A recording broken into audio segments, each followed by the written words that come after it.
इस मूवी के शुरू में हम एक पेशावर कातल को देखते हैं जो पेरिस के एक होटल के कमरे में घूम रहा होता है। वो एक टारगेट को मारने के लिए यहाँ पर आया है और वो इस टारगेट का इंतजार कर रहा है। इसका टारगेट सामने वाले होटल में आने वाला है और वो कई दिन तक इसके इंतज़ार में वहाँ पर मुख्तलिफ एक्टिविटीज़ करता नज़र आता है। कभी हम उसको म्यूज़िक सुनते देखते हैं, कभी वो होटल से नीचे आके अपनी स्कूटर को चेक करता है, कभी वो बाहर आके खाना खाता है, कभी वो आने जाने वाले लोगों पर नज़र रखता है।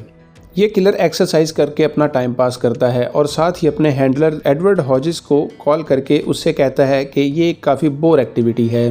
तभी हम देखते हैं कि आखिर एक दिन उसका टारगेट उसके सामने वाले होटल के कमरे में आता है और उसके साथ एक लड़की भी होती है।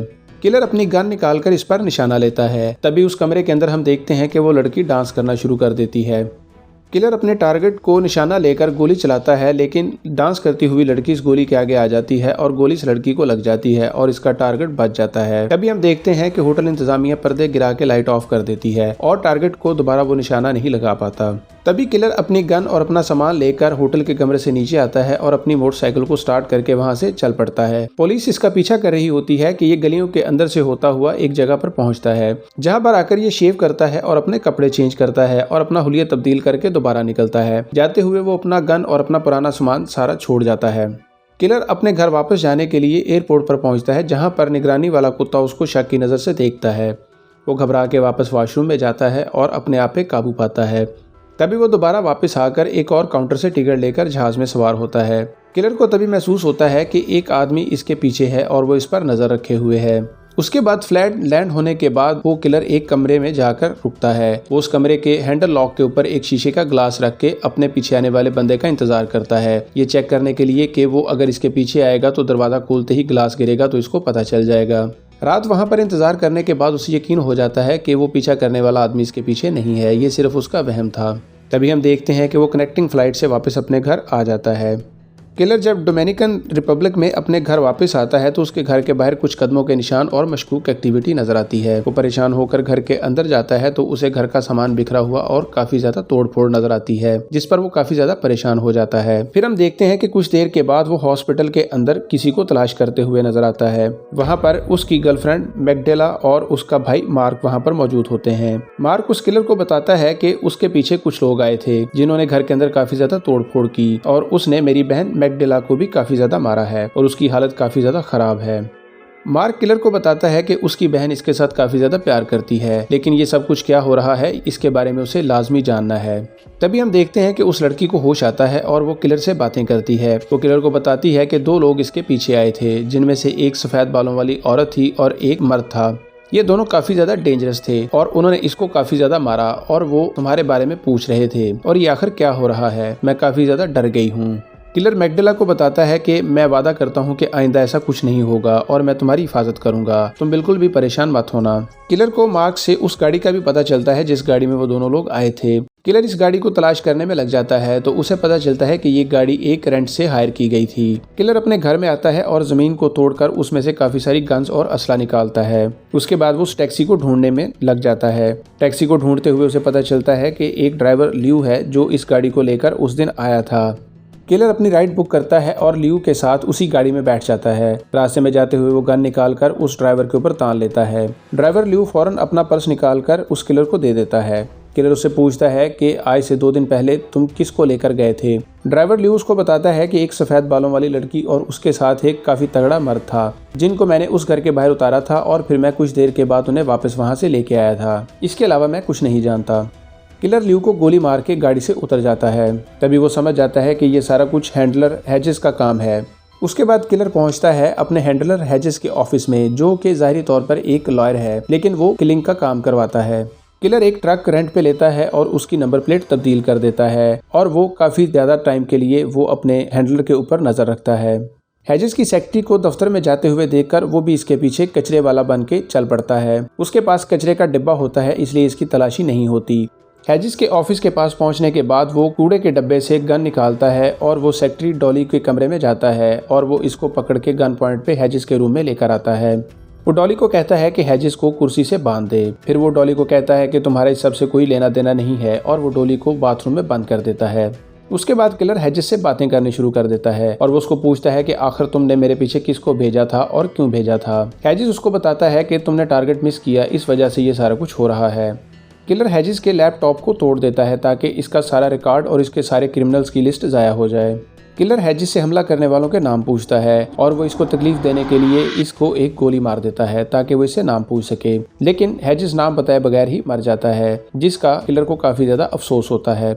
उसके बाद किलर डॉली को मारने लगता है तो डॉली उसे कहती है कि मुझे पता है कि तुम्हें किस चीज़ की तलाश है, वो रिकॉर्ड मेरे घर पर है, तुम मुझे इस तरह मारोगे तो वो तुम्हें नहीं मिल सकेगा। डॉली उसको कहती है कि मैं तुम्हारा काम करूंगी, लेकिन उसके बदले में तुम मुझे एक ऐसी मौत देना जो कि हादसाती नहीं बल्कि एक नेचुरल हो और मेरे बच्चों को इंश्योरेंस का क्लेम मिल सके।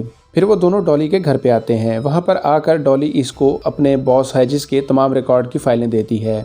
किलर को इन फाइलों से पता चलता है कि ब्रूटे और एक्सपर्ट नामी लोग थे जो इसके घर पे हमला करने आए थे। ये दोनों हैजिस के किलर्स हैं। वो फाइल्स में से 3 कार्ड निकालता है जिसमें ब्रूटे, एक्सपर्टे और जिस बंदे ने इनको टारगेट दिया था उस असल बंदे का नाम मौजूद होता है। उसके बाद वो डॉली की गर्दन को झटका देकर उसे सीढ़ियों से गिरा के मार देता है। उसके बाद किलर हैजिस के टुकड़े करके उसको पार्सल बनाकर वैन के अंदर रखता है और वो शहर में मुख्तलिफ जगहों पर इन टुकड़ों को फेंक देता है। फिर वो वैन की असल नंबर प्लेट लगाकर वैन को वापस कराता है। उसके बाद हम देखते हैं कि वो ब्रूटे के पीछे जाता है और वो ब्रूटे के एड्रेस पे जाके इसके ऊपर नजर रखता है। किलर ब्रूटे पर उसकी एक्टिविटी देखते हुए इसके ऊपर काफी ज्यादा नजर रखने के बाद वो एक रात इसके घर में घुसने के लिए कुत्ते को पहले एक चीज के ऊपर नशा लगाकर खिला देता है। कुत्ता बेहोश होता है तो फिर वो किलर ब्रूटे के घर के अंदर दाखिल हो जाता है। ब्रूटे के घर के अंदर जाके किलर उसको तलाश कर रहा होता है कि ब्रूटे इसके ऊपर हमला कर देता है और इसको काफी ज्यादा पीटता है। किलर वहां से भाग के छुपने की कोशिश करता है तो ब्रूटे इसके ऊपर गोलियां चलाता है। दरवाजे के पीछे से मौका पाकर किलर ब्रूटे को गोली मार के मार देता है और वो वहां से निकल आता है। जाते हुए कुत्ता इसका पीछा करता है, लेकिन वो कुत्ते से बच के बाहर निकल जाता है और जाते हुए इसके घर को आग लगा देता है। उसके बाद किलर अगले टारगेट यानी कि उस औरत का पता ढूंढकर उसके पीछे जाता है। हम देखते हैं कि वो औरत एक्सपर्ट एक होटल के अंदर बैठी होती है। वो किलर भी आकर टेबल की दूसरी जानब बैठ जाता है और वो दोनों बातें करने लग जाते हैं। एक्सपर्ट किलर को कहती है कि आओ हम लास्ट डिनर एंजॉय करते हैं। वो सफेद बालों वाली औरत किलर को कहानी सुनाती है, एक भेड़िए की कहानी, जिसमें वो किसी को मारने के लिए आते हैं और वो फिर इसी बातों में उलझाकर उसको पूछती है कि तुम यहाँ पर क्यों आए हो, क्या तुम मुझे कत्ल करने आए हो। तो किलर उसको कहता है कि हाँ, मैं तुम्हें कत्ल करने के लिए ही यहाँ पर आया हूँ। वो औरत किलर को बताती है कि तुमने टारगेट मिस किया और इस वजह से हम सब की जिंदगी में ये चेंज आया और हम सब एक दूसरे को मारने के लिए निकल पड़े हैं। फिर एक्सपर्ट उसको कहती है कि मुझे पता था कि मैं जो काम कर रही हूँ एक दिन मेरे साथ यही होगा कि कोई आकर मुझे मार देगा। फिर हम देखते हैं कि दोनों खाना खाने के बाद रेस्टोरेंट से बाहर चल रहे होते हैं। तभी एक्सपर्ट का पाँव फिसलता है और वो ज़मीन पर गिर जाती है और वो मदद के लिए हाथ किलर की तरफ बढ़ाती है।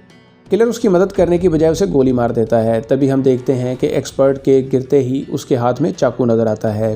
तभी किलर उसे कहता है कि मुझे पता था कि तुम मुझे धोखा दोगी, इसलिए मैं तुम पे ट्रस्ट नहीं कर सकता था।